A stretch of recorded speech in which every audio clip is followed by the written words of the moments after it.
ಯಾಕಪ್ಪ ದೇವ್ರೆ, ನನ್ಗೆ ಯಾಕೆ ಈ ತರ ಪರೀಕ್ಷೆ ಇಟ್ಟಿದೀಯಾ? ಇವತ್ತು ನನ್ನ ಮಗಳು ಬರ್ತಡೆ, ಆದ್ರೆ ಅವರಪ್ಪನೇ ಅವಳ ಜೊತೆಗಿಲ್ಲ. ನಾನು ಅಷ್ಟು ವರ್ಷ ಪ್ರೀತಿ ಮಾಡಿ ಅವ್ರನ್ನ ಮದ್ವೆ ಮಾಡ್ಕೊಂಡು ಅವ್ರ ಮನೆಯಲ್ಲಿ ಇಷ್ಟು ವರ್ಷ ಜೀವನ ಮಾಡಿದ್ಮೇಲೆ ಅವ್ರು ಈ ತರ ನನ್ನ ದುಡ್ಡಿಗೋಸ್ಕರ ಮದ್ವೆ ಆಗಿದ್ದಾರೆ ಅಂತ ಗೊತ್ತಾದ್ಮೇಲೂ ಹೇಗ್ ನಾನು ಅವ್ರ ಜೊತೆಲಿರ್ಲಿ? ಹೋಗ್ಲಿ, ದುಡ್ಡಿನ ಆಸೆಗೆ ಮದ್ವೆ ಆಗಿದ್ದಾರೆ ಅನ್ಕೊಂಡ್ರೆ ಅದೊಂಥರ, ಆದ್ರೆ ನನ್ನನ್ ಬಿಟ್ಟು ಬೇರೆ ಹೆಣ್ಮಗಳನ್ನ ಮದ್ವೆ ಮಾಡ್ಕೊಂಡು ಅವಳಿಗೂ ಒಂದ್ ಮಗು ಇದೆ ಅಂತಂದ್ರೆ ಯಾವ ಹೆಣ್ಮಗಳು ಸಹಿಸ್ಕೋತಾಳೆ? ದೀಪ್ತಿ, ದೀಪ್ತಿ, ಏನಾಯ್ತು? ತಲೆ ಮೇಲೆ ಕೈ ಎತ್ಕೊಂಡ್ ಕೂತಿದೀಯಾ? ಏನಿಲ್ಲ ಅದಕ್ಕೆ. ದೀಪ್ತಿ, ನನ್ನ ಹತ್ರ ಸುಳ್ಳು ಹೇಳ್ತಾ ಇದೀಯಾ? ಅಲ್ಲ, ನಾನು ನಮ್ಮ ಸ್ವೀಟಿಗೆ ಬರ್ತಡೇ ವಿಶ್ ಮಾಡೋಣ ಅಂತ ನಾನು ಬಂದೆ, ಆದ್ರೆ ನೀನ್ ಯಾಕೆ ಇಷ್ಟೊಂದು ಬೇಜಾರು ಮಾಡ್ಕೊಂಡಿದ್ಯಾ? ಏನಾಯ್ತು? ನನ್ನ ಹತ್ರ ಹೇಳಲ್ವಾ ನೀನು? ಏನಿಲ್ಲ ಅದಕ್ಕೆ, ನನ್ಗೆ ಏನೋ ಒಂಥರ ಬೇಜಾರಾಗ್ತಾ ಇದೆ. ನೋಡು, ಮತ್ತೆ ಮನ್ಸು ಬಿಚ್ಚಿ ಮಾತಾಡ್ತಾನೆ ಇಲ್ಲ ನೀನ್ ನನ್ನ ಜೊತೆನಲ್ಲಿ. ಈಗೇನು ನಾನು ಮೂರನೇ ವ್ಯಕ್ತಿ ಅಂತ ನೀನಾ? ನಾನು ನಿನ್ಗೇನು ಅಲ್ಲ ಅಲ್ವಾ? ಹಾಗೇನಾದ್ರೂ ನಿನ್ನ ನನ್ನ ತಂಗಿನೋ ಅಕ್ಕನೋ ಅಥವಾ ಫ್ರೆಂಡೋ ಅನ್ಕೊಂಡಿದ್ರೆ ಎಲ್ಲಾನು ಹೇಳ್ಕೊತಾ ಇದ್ದೆ. ಬಟ್ ನೀನು ನನ್ನನ್ನು ಆತರ ಟ್ರೀಟ್ ಮಾಡ್ತಿಲ್ಲ ಅಂತ ನನ್ಗನ್ನಿಸ್ತಾ ಇದೆ. ಅದಕ್ಕೆ ನೀನ್ ನನ್ನ ಹತ್ರ ಏನು ಹೇಳ್ತಾ ಇಲ್ಲ. ಏನಿಲ್ಲ ಅದಕ್ಕೆ, ಅದೇ ಇವ್ರ ಬಗ್ಗೆನೇ ಯೋಚನೆ ಮಾಡ್ತಾ ಇದ್ದೆ. ದೀಪ್ತಿ, ನೀನು ನನಗೆ ಎಷ್ಟು ಧೈರ್ಯ ತುಂಬ್ತಾ ಇದ್ದೆ. ಒಂದು ಟೈಮಲ್ಲಿ ನೀನ್ ಆಡ್ತಿದ್ ಮಾತಿಂದ ನನ್ಗೆ ಎಷ್ಟು ಇನ್ಸ್ಪೈರ್ ಆಗ್ತಿದ್ದೆ ಅಂತಂದ್ರೆ, ನಿಜವಾಗ್ಲು ನಾನು ಈ ಮಟ್ಟದಲ್ಲಿ ಇವತ್ತು ಇಲ್ಲಿ ನಿಮ್ ಮನೆಯಲ್ಲಿ ಜೀವನ ಮಾಡ್ತಿದೀನಿ ಅಂತಂದ್ರೆ ಕಾರಣ ಅದು ನೀನೇ. ನೀನಿಲ್ಲ ಅಂತಂದಿದ್ರೆ ಈ ಗೀತಾ ಏನೇನೂ ಇಲ್ಲ, ಇವತ್ತು ನಾನು ಝೀರೋ ಆಗಿರ್ತಾ ಇದ್ಲು. ಆದ್ರೆ ನೀನ್ ಹೇಳಿದ ಮಾತುಗಳು, ನೀನ್ ತುಂಬಿದ ಧೈರ್ಯ ನನ್ನನ್ನು ಈ ಮಟ್ಟದವರೆಗೂ ಬೆಳೆಸಿದೆ. ಅಂತದ್ರಲ್ಲಿ ನೀನೇ ಇಷ್ಟೊಂದು ಧೈರ್ಯ ಕುಗ್ಗಿ ಈ ತರ ಕುತ್ಕೊಂಡು ಯೋಚನೆ ಮಾಡ್ತಾ ಇದ್ರೆ ನನ್ ನಿಜವಾಗ್ಲೂ ನೋಡಕ್ ಆಗ್ತಾ ಇಲ್ಲ. ದೀಪ್ತಿ, ನೀನ್ ಮೊದ್ಲಿನ ದೀಪ್ತಿನೇ ಆಗ್ಬೇಕು. ಈ ತರ ಎಲ್ಲ ಅಳಮುಂಜಿ ತರ ಮುಖ ಗಂಟಾಕೊಂಡು ಯೋಚನೆ ಮಾಡ್ಕೊಂಡು ಕುತ್ಕೊಳ್ಳೋ ದೀಪ್ತಿ ನನ್ಗೆ ಇಷ್ಟಾನೇ ಇಲ್ಲ. ಏನಾಯ್ತು? ಯಾವ್ದ್ರ ಬಗ್ಗೆ ಯೋಚನೆ ಮಾಡ್ತಾ ಇದೀಯಾ? ಅದೇ ಅದಕ್ಕೆ, ಇವತ್ತು ನನ್ನ ಮಗಳು ಬರ್ತಡೇ ಅಲ್ವಾ, ಅವ್ರ ಅಪ್ಪ ಇದ್ದಿದ್ರೆ ಚೆನ್ನಾಗಿರ್ತಿತ್ತೇನೋ. ಅಲ್ಲ, ನಾನು ಎಂತ ತಪ್ಪಾದ ವ್ಯಕ್ತಿನ ಆಯ್ಕೆ ಮಾಡ್ಕೊಂಡ್ಬಿಟ್ಟೆ. ನನ್ನ ಜೀವನದಲ್ಲಿ ನಾನು ಸೋತೋಗ್ಬಿಟ್ನಲ್ಲ ಅಂತ ಯೋಚನೆ ಮಾಡ್ತಾ ಇದ್ದೆ. ಈಗ ಇನ್ನೂ ಏನು ಕಾಲ ಮಿಂಚಿಲ್ಲ ನೋಡು. ನಿನ್ ಜೀವನದಲ್ಲಿ ನಿನ್ ಸೋಲೋದಕ್ಕೆ ನಾವು ಬಿಡಲ್ಲ. ನಾವೆಲ್ಲರೂ ನಿನ್ ಜೊತೆಗಿರೋವರೆಗೂ ನೀನ್ ಯಾವ್ದೇ ಕಾರಣಕ್ಕೂ ಸೋಲ್ಬಾರ್ದು ದೀಪ್ತಿ. ಬೇಗ ಹೋಗಿ ರೆಡಿ ಆಗು. ನಮ್ ಸ್ವೀಟಿ ಎದ್ಮೇಲೆ ನಾನು ಅವಳಿಗೆ ಫಸ್ಟ್ ವಿಶ್ ಮಾಡ್ಬೇಕು. ಅದಕ್ಕೆ ನಾನು ಇಲ್ಲೇ ಬಂದು ಕುತ್ಕೊಂಡಿರೋದು. ನೋಡು, ಈಗ ಹೋಗಿ ನೀನ್ ಬೇಗ ರೆಡಿ ಆಗು, ದೇವಸ್ಥಾನಕ್ಕೆ ಹೋಗುರಂತೆ. ಅತ್ತೆ ಆಗ್ಲೇ ರೆಡಿ ಆಗ್ತಿದ್ದಾರೆ. ಸ್ವೀಟಿನ ಎದ್ದಿದ್ರೆ ಕಳ್ಸ್ಕೊಡಮ್ಮ, ಎಣ್ಣೆ ಸ್ನಾನ ಮಾಡಿಸ್ತೀನಿ ಅಂತ ಅಂದ್ರು. ನಾನು ಅದಕ್ಕೆ ನೋಡಿ ವಿಶ್ ಮಾಡಿ ಕರ್ಕೊಂಡು ಹೋಗೋಣ ಅಂತ ಬಂದೆ. ಇಲ್ಲಿ ನೋಡಿದ್ರೆ ನೀನ್ ಈ ತರ ಅಳ್ತಾ ಕೂತಿದ್ಯಾ. ಹೋಗು ದೀಪ್ತಿ, ಫಸ್ಟ್ ಫ್ರೆಶ್ ಅಪ್ ಆಗೋಗು. ದೇವಸ್ಥಾನಕ್ಕ? ಮಾವ, ಅತ್ತೆ ಮತ್ತೆ ಇವರು ರೆಡಿ ಆಗಿದ್ದಾರೆ. ನಾನ್ ಮಾತ್ರ ಬರ್ತಾ ಇಲ್ಲ. ನೀವೆಲ್ಲ ಹೋಗ್ಬಿಟ್ಟು ಬನ್ನಿ. ಹೌದಾ, ಸರಿ ಅದಕ್ಕೆ, ಆಯ್ತು.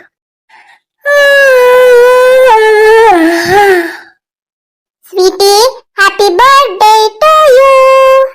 ಥ್ಯಾಂಕ್ ಯು ಅತ್ತೆ, ಥ್ಯಾಂಕ್ ಯು ಸೋ ಮಚ್. ನೋಡು, ಅಜ್ಜಿ ನಿನ್ನ ಕರಿತಾ ಇದಾರೆ. ಹೋಗಿ ಅಜ್ಜಿ ಹತ್ರ ಎಣ್ಣೆ ಸ್ನಾನ ಮಾಡಿಸ್ಕೋ. ನಿನ್ಗೆ ಇಷ್ಟ ಆಗಿರೋ ಗುಲಾಬ್ ಜಾಮೂನ್ ಮಾಡ್ತಿದ್ದಾರೆ. ಹೈ, ಗುಲಾಬ್ ಜಾಮೂನ್ ನಿನ್ ಫೇವ್ರೇಟ್ ಅಲ್ವಾ? ಅದಕ್ಕೆ ಈಗ ಹೋಗಿ ಅಜ್ಜಿ ನಿನ್ಗೆ ಎಣ್ಣೆ ಸ್ನಾನ ಮಾಡಿಸೋದಕ್ಕೆ ಕಾಯ್ತಿದ್ದಾರೆ. ಹೋಗಿ ಅಜ್ಜಿ ಹತ್ರ ಸ್ನಾನ ಮಾಡಿಸ್ಕೋ, ಓಕೆನಾ? ಸರಿ ಅತ್ತೆ, ಆಯ್ತು. ಅತ್ತೆ, ಮಾವ ಎಲ್ಲಿ ಅತ್ತೆ? ಮಾವನಾ? ನಿಮ್ ಮಾವನು ರೆಡಿ ಆಗ್ತಾ ಇದಾರೆ. ನಿನ್ ಜೊತೆ ದೇವಸ್ಥಾನಕ್ಕೆ ಬರ್ಬೇಕಲ್ವಾ, ಅದಕ್ಕೆ. ಹೌದಾ, ಎಲ್ಲರೂ ದೇವಸ್ಥಾನಕ್ಕೆ ಹೋಗ್ತಾ ಇದೀವಾ? ಅತ್ತೆ, ನೀವು ಬರ್ತಿದ್ದೀರಾ? ಇಲ್ಲಮ್ಮ ಸ್ವೀಟಿ ಬಂಗಾರ, ನನಗೆ ಹೊಟ್ಟೆಲಿ ಚಿಕ್ಕ ಪಾಪು ಇದೆಯಲ್ಲ, ಅದಕ್ಕೆ ನಾನು ಎಲ್ಲೂ ಜರ್ನಿ ಮಾಡ್ತಾ ಇಲ್ಲ.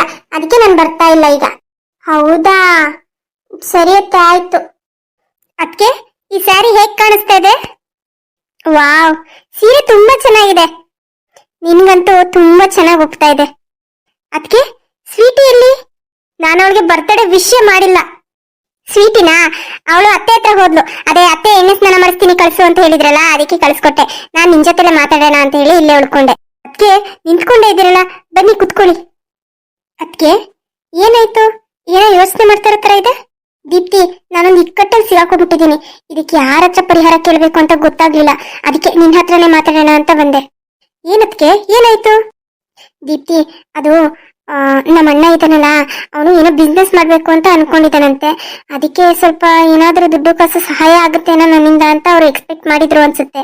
ನಾನು ಅದ್ರ ಬಗ್ಗೆ ಏನು ಮಾತಾಡದೇ ಇರೋದಕ್ಕೆ ಅವ್ರು ತುಂಬಾ ಬೇಜಾರು ಮಾಡ್ಕೊಂಬಿಟ್ಟಿದ್ದಾರೆ. ನಮ್ಮ ಅತ್ತಿಗೆ ಅಂತೂ ನನ್ನ ಮೇಲೆ ತುಂಬಾ ಕೂಗಾಡಿದ್ರಂತೆ. ನಮ್ಮಮ್ಮ ಹೇಳ್ತಾ ಇದ್ರು, ಅವ್ರು ಯಾವ್ದೋ ಚೀಟಿ ಹಾಕೊಂಡಿದ್ದಾರೆ, ಆ ದುಡ್ಡಲ್ಲಿ ನನಗೇನೋ ಒಡವೆ ಮಾಡಿಸ್ಬೇಕು ಅಂತ ಅನ್ಕೊಂಡಿದ್ರಂತೆ. ಅದಕ್ಕೆ ತವ್ರ ಮನೆ ಸಹಾಯಕ್ಕಾಗಲ್ಲ, ಏನಿಲ್ಲ, ಅವ್ರಿಗಾದ್ರೆ ಮಾಡ್ಕೊಡ್ತೀರಾ, ನಮ್ಗೇನು ಕೊಡಲ್ಲ, ಹಂಗೆ ಹಿಂಗೆ ಅಂತ ತುಂಬಾ ಗಲಾಟೆ ಮಾಡಿದ್ರಂತೆ. ಅದಕ್ಕೆ ನನ್ಗೆ ಏನ್ ಮಾಡ್ಬೇಕು ಅಂತಾನೆ ಗೊತ್ತಾಗ್ತಾ ಇಲ್ಲ ಕಣೆ. ಹೌದಾ? ಅದಕ್ಕೆ ನನ್ಗಂತೂ ಒಂದೇ ಒಂದ್ ಮಾತು ತುಂಬಾ ಚೆನ್ನಾಗಿ ಅರ್ಥ ಆಗ್ಬಿಟ್ಟಿದೆ. ಈ ದುಡ್ಡು ಎಲ್ಲಿ ಇರುತ್ತೋ ಅಲ್ಲಿ ಖುಷಿ ನೆಮ್ಮದಿ ಎಲ್ಲ ಇರುತ್ತೆ ಅಂತ ನಾವ್ ಅನ್ಕೊಂತೀವಿ ಅಷ್ಟೇ, ಆದ್ರೆ ಅಲ್ಲೇ ಸಮಸ್ಯೆಗಳು ಜಾಸ್ತಿ. ಈಗ ನೋಡಿ, ನನ್ ಗಂಡ ದುಡ್ಡಿಗೋಸ್ಕರನೇ ನಾನ್ ಜೀವನ ಹಾಳು ಮಾಡಿದ್ದು. ಅದೇ ಆ ದುಡ್ಡು ಇರ್ಲಿಲ್ಲ ನನ್ನ ಹತ್ರ ಅಂದಿದ್ರೆ ಅವ್ನು ನನ್ನ ಜೀವನದಲ್ಲಿ ಆಟನೇ ಆಡ್ತಿರ್ಲಿಲ್ಲ, ನಾನು ಎಲ್ಲೋ ಒಂದ್ ಕಡೆ ಚೆನ್ನಾಗಿರ್ತಿದ್ದೆ ಅನ್ಸುತ್ತೆ. ಅದೇ ನಿಮ್ ಇದಕ್ ನೋಡಿ, ನೀವು ನಿಮ್ ಮನೆಯಿಂದ ಇಲ್ಲಿಗೆ ಮದ್ವೆ ಆಗಿ ಬಂದ್ಮೇಲೆ ಇಲ್ಲಿ ಇರೋ ಅಂತ ಒಂದು ಶ್ರೀಮಂತಿಗೆ ಅಲ್ಪ ಸ್ವಲ್ಪ ಹೆಚ್ಚಿರೋದ್ರಿಂದ ನಿಮ್ಗೇನೋ ಒಂಥರ ನೆಮ್ಮದಿ ಜೀವನ ಅಂತ ನಾನ್ ಅನ್ಕೊಂಡಿದ್ದೆ. ಆದ್ರೆ ನಿಮ್ ತವ್ರ ಮನೆ ಕಡೆಯಿಂದನೇ ನಿಮ್ಗೆ ಈ ತರ ನೋವಾಗ್ತಿದೆ ಅನ್ನೋದು ನಿಜವಾಗ್ಲೂ ಬೇಜಾರಾಗ್ತಿದೆ. ಅದಕ್ಕೆ ಹೌದು ದೀಪ್ತಿ, ಅಲ್ಲ ನಮ್ಗೆ ಇಲ್ಲಿ ಹೆಲ್ಪ್ ಮಾಡೋದಿಕ್ಕೆ ಏನು ಸಮಸ್ಯೆ ಇಲ್ಲ. ಆದ್ರೆ ನಮ್ಮ ಅಪ್ಪ ಅಮ್ಮನೇನೆ ಇಲ್ಲ ಬೇಡ, ಅಲ್ಲಿ ತವ್ರ ಮನೆ ವಿಚಾರ ಎಲ್ಲ ಅಲ್ಲಿ ಹೇಳ್ಬೇಡ, ಏನಕ್ಕೆ ಅಲ್ಲಿಂದ ಇಸ್ಕೋಬೇಕು ಹೇಳು. ಈಗ ಹೆಣ್ ಕೊಟ್ಟಿದೀವಿ ಅಂತ ಅಂದ್ಮೇಲೆ ನೀನ್ ಆ ಮನೆ ಸೊಸೆ, ನೀನ್ ನಮ್ಮನೆ ಮಗಳಾಗಿರ್ಬೋದು, ಆ ಮನೆ ಸೊಸೆ ತರ ನಡ್ಕೋ. ನೀನ್ ಯಾಕೆ ನಮ್ ಬಗ್ಗೆ ತಲೆ ಕೆಡ್ಸ್ಕೊಂತೀಯ? ನೀನ್ ಅಕಸ್ಮಾತ್ ನಿನ್ ಹತ್ರ ದುಡ್ಡೇ ಇಲ್ಲ ಅಂದಿದ್ರೆ ನಾವು ಮಾಡ್ಕೊತಿರ್ಲಿಲ್ವಾ? ಈಗ್ಲೂ ಮಾಡ್ಕೋತೀವಿ, ನೀನ್ ತಲೆ ಕೆಡ್ಸ್ಕೋಬೇಡ, ಏನು ಕೊಡ್ತೀನಿ ಅಂತ ಹೇಳ್ಬೇಡ, ಅದೇ ಪಾಠ ಮಾಡ್ಕೊಂಡ್ಬಿಡ್ತಾರ ಆಮೇಲೆ ಬೇಡ ಅಂತಾರೆ. ಆದ್ರೆ ನಮ್ಮ ಮನೆಯಲ್ಲಿ ನಮ್ಮ ಅತ್ತಿಗೆ ಅಣ್ಣ ಅವರು ಏನೋ ಒಂದ್ ರೀತಿ ಟ್ರೀಟ್ ಮಾಡ್ತಿದ್ದಾರೆ ಅಂತ ಅನ್ನಿಸ್ತಾ ಇದೆ. ಏನ್ ಮಾಡ್ಬೇಕು ಅಂತಾನೆ ಗೊತ್ತಾಗ್ತಾ ಇಲ್ಲ ದೀಪ್ತಿ. ನೋಡಿ ಅದಕ್ಕೆ ಸಂಬಂಧದಲ್ಲಿ ಯಾವತ್ತು ದುಡ್ಡು ಕಾಸು ವ್ಯವಹಾರನ ಇಟ್ಕೊಳ್ಳೇಬಾರ್ದು. ಯಾಕೆ ಗೊತ್ತಾ, ಇವಾಗ ದುಡ್ಡು ಕಾಸು ಕೊಟ್ಟಿರ್ತೀರಾ ಅಂತ ಅನ್ಕೊಳ್ಳಿ, ನಾಳೆ ನೀವು ಕೇಳದೆ ಇರ್ಬೋದು, ಆದ್ರೂ ಅಕಸ್ಮಾತ್ ಏನಾದ್ರೂ ಒಂದು ಮಾತುಕತೆ ಬಂದೇ ಬಿಡ್ತು, ಅವಾಗ ಏನ್ ಮಾಡ್ತೀರಾ? ಅದಕ್ಕೆ ಬೇಡ, ಅದಕ್ಕೆ ನಿಮ್ ಪಾಠಕ್ ನೀವು ಆರಾಮಾಗಿರಿ, ನೋಡೋಣ ಅವ್ರಿಗೆ ಅರ್ಥ ಆಗ್ಬೋದೇನೋ.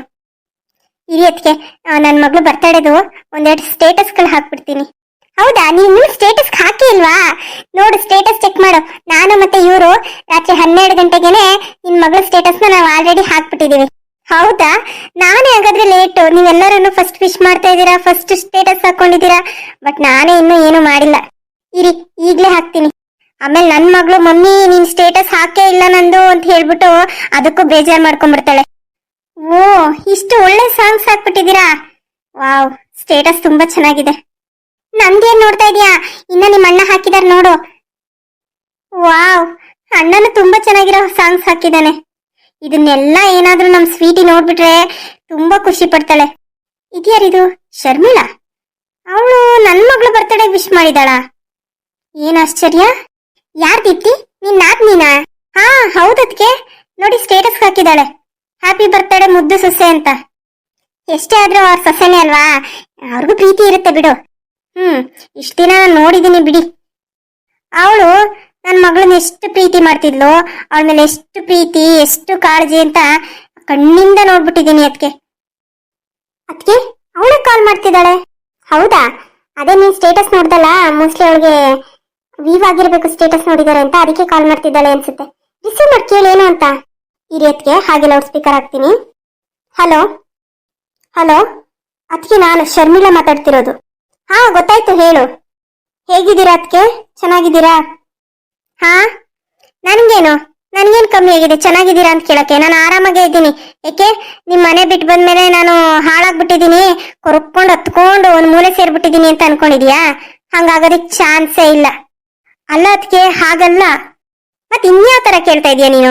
ನೀನ್ ಏನು ಅಂತ ನನಗೆ ಗೊತ್ತು, ನಿನ್ ಬುದ್ಧಿ ಏನು ಅಂತಾನು ನನಗೆ ಗೊತ್ತು. ನೋಡು, ಏನ್ ವಿಷಯ ಕಾಲ್ ಮಾಡಿದ್ದು ಅಷ್ಟೇ ಹೇಳಿ ಕಾಲ್ ಕಟ್ ಮಾಡು. ಅದಕ್ಕೆ ಅದು ನಮ್ ಸ್ವೀಟಿ ಬರ್ತಡೇ ಅಲ್ವಾ, ಅದಕ್ಕೆ ವಿಶ್ ಮಾಡೋಣ ಅಂತ ಕಾಲ್ ಮಾಡಿದೆ. ಅದಕ್ಕೆ ಏನು, ನೀನು ನನ್ ಮಗಳ ಬರ್ತಡೇಗೆ ವಿಶ್ ಮಾಡಕ್ ಕಾಲ್ ಮಾಡಿದ್ಯಾ? ಇದ್ಯಾವ ಹೊಸ ನಾಟಕ? ಏನು, ನಿಮ್ಮ ಅಣ್ಣನ್ನ ನಿಮ್ಮ ಅಮ್ಮನ್ನ ಎಲ್ಲಾರನ್ನ ಜೈಲಿಂದ ಬಿಡಿಸ್ಲಿ, ಕಂಪ್ಲೇಂಟ್ ವಾಪಸ್ ತಗೊಳ್ಳಿ ಅಂತ ಈ ನಾಟಕ ಆಡ್ತಾ ಇದೀಯಾ? ಏನ್ ಈ ಪ್ಲಾನ್ ಅವರೇ ಹೇಳ್ಕೊಟ್ಟಿದ್ದ ನಿನ್ಗೆ? ಇಲ್ಲ ಅದಕ್ಕೆ, ನಾನು ನಿಜವಾಗ್ಲೂ ಸ್ವೀಟಿ ವಿಶ್ ಮಾಡೋಣ ಅಂತಾನೆ ಕಾಲ್ ಮಾಡಿದ್ದು. ಹೌದಾ, ಸ್ವೀಟಿ ಇಲ್ಲ, ಸ್ನಾನ ಮಾಡ್ತಿದ್ದಾಳೆ. ಹೌದಾ, ಸರಿ ಅದಕ್ಕೆ, ಅವಳು ಬಂದ್ಮೇಲೆ ಕಾಲ್ ಮಾಡಿಸ್ತೀರಾ? ಇಲ್ಲ, ಮಾಡ್ಸಕ್ಕಾಗಲ್ಲ. ಯಾಕದ್ಕೆ ಇಷ್ಟು ನಿಷ್ಠುರವಾಗಿ ಮಾತಾಡ್ತಿದ್ದೀರಾ? ನೋಡು ಶರ್ಮಿಳಾ, ಈ ಆಟ ಎಲ್ಲ ನನ್ನ ಹತ್ರ ಇಟ್ಕೋಬೇಡ. ನೀನೇನು, ನಿಮ್ಮ ಅಣ್ಣ ಏನು, ನಿಮ್ಮ ಅಮ್ಮ ಏನು ಅನ್ನೋದು ನಾನು ಚೆನ್ನಾಗಿ ನೋಡಿದೀನಿ, ನನ್ಗೆಲ್ಲ ಅರ್ಥ ಆಗುತ್ತೆ. ಓಕೆನಾ? ಇನ್ನೊಂದ್ಸರಿ ಈ ತರ ಎಲ್ಲ ಡ್ರಾಮಾ ಆಡ್ಕೊಂಡು ನನ್ನ ಮಗಳಿಗೆ ಹತ್ರ ಆಗೋದು ಅಥವಾ ನನ್ಗೆ ಹತ್ರ ಆಗೋದಿಕ್ ಟ್ರೈ ಮಾಡಿದ್ರೆ ನನ್ಗದೆಲ್ಲ ಇಷ್ಟ ಆಗಲ್ಲ. ಬರ್ತಡೇ ವಿಶ್ ಮಾಡ್ಬೇಕು ಅಂತ ಕಾಲ್ ಮಾಡಿದ್ಯಲ್ವಾ? ಓಕೆ ಆಯ್ತು, ತುಂಬಾ ಥ್ಯಾಂಕ್ಸ್. ಇವಾಗ ಫೋನ್ ಇಡು. ನೀವೇ ಬೇಡ ಅಂತ ಬಂದ್ಮೇಲೆ ಮತ್ ಯಾವ ಮುಖ ಇಟ್ಕೊಂಡು ಫೋನ್ ಮಾಡಿದ್ಯಾ ನೀನು? ಅದಕ್ಕೆ ಆ ತರ ಅನ್ಬೇಡಿ ಅದಕ್ಕೆ, ಪ್ಲೀಸ್. ಅದಕ್ಕೆ ನೋಡಿ, ಅಣ್ಣ ಅಮ್ಮ ಯಾರು ಇಲ್ದೇ ಇರೋದಕ್ಕೆ ನಾನು ಬೇರೆಯವ್ರ ಮನೆಯಲ್ಲಿ ಉಳ್ಕೊಂಡಿದ್ದೀನಿ. ಅದಕ್ಕೆ ನನಗೆ ಎಲ್ಲಿ ಹೋಗ್ಬೇಕು ಅಂತ ಗೊತ್ತಾಗ್ತಾ ಇಲ್ಲ. ಅದಕ್ಕೆ ಪ್ಲೀಸ್, ಅದಕ್ಕೆ ಹೇಗಾದ್ರೂ ಮಾಡಿ ನಮ್ಮ ಅಣ್ಣನ ಅಮ್ಮನ್ನ ಬಿಡಿಸಿ. ಅದಕ್ಕೆ ಪ್ಲೀಸ್. ಅದಕ್ಕೆ ಹಾ, ಅದೇ ಅನ್ಕೊಂಡೆ ಈ ನಾಟಕ ಎಲ್ಲ ಯಾಕೆ ಆಡ್ತಿದ್ದಾಳೆ ಅಂತ. ಗೊತ್ತಾಯ್ತು ಬಿಡು. ನೋಡು, ಯಾವುದೇ ಕಾರಣಕ್ಕೂ ನಾನು ಅವ್ರನ್ನ ಬಿಡ್ಸಲ್ಲ. ಇದೇ ಮೊದಲು, ಇದೇ ಕೊನೆ. ಮತ್ತೇನಾದ್ರೂ ನನ್ನ ನಂಬರ್ ಕಾಲ್ ಮಾಡಿದ್ರೆ ನಾನ್ ಮಾತ್ರ ಸುಮ್ಮನಿರಲ್ಲ ನೋಡು. ಇಡು ಫೋನ್. ನೋಡಿದ್ರ ಅದಕ್ಕೆ ಇಷ್ಟು ನಾಟಕ ಆಡ್ತಾರೆ ನೋಡಿದ್ರ. ಈಗ ನನ್ ಕಂಪ್ಲೇಂಟ್ ವಾಪಸ್ ತಗೋಬೇಕು, ಅದಕ್ಕೆ ಈ ನಾಟಕ ಆಡ್ತಾ ಇರೋದು. ಇಲ್ಲಂದಿದ್ರೆ ನನ್ ಮಗಳು ಇಷ್ಟು ವರ್ಷ ಮನೆಯಲ್ಲೇ ಇದ್ಲಲ್ಲ, ಯಾವಾಗ್ಲೂ ಅವ್ರ ಸ್ಟೇಟಸ್ ಹಾಕಿರೋದು ಕಾಣೆ, ವಿಶ್ ಮಾಡಿರೋದು ಕಾಣೆ.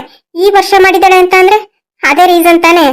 ಬಿಡಿಯತ್ಕೆ ಇಷ್ಟೇ ಖುಷಿಯಾಗಿರ್ಬೇಕು ಅಂತ ನಾವ್ ಅನ್ಕೊಂಡ್ರು ಇಂಥ ಪೀಡೆಗಳಿಂದ ನಮ್ಗೆ ನೆಮ್ಮದಿನೇ ಸಿಗಲ್ಲ. ಬಿಡುದಿಟ್ಟಿ ಹೋಗ್ಲಿ, ಕೋಪ ಯಾಕೆ ಮಾಡ್ಕೊಂತೀಯ?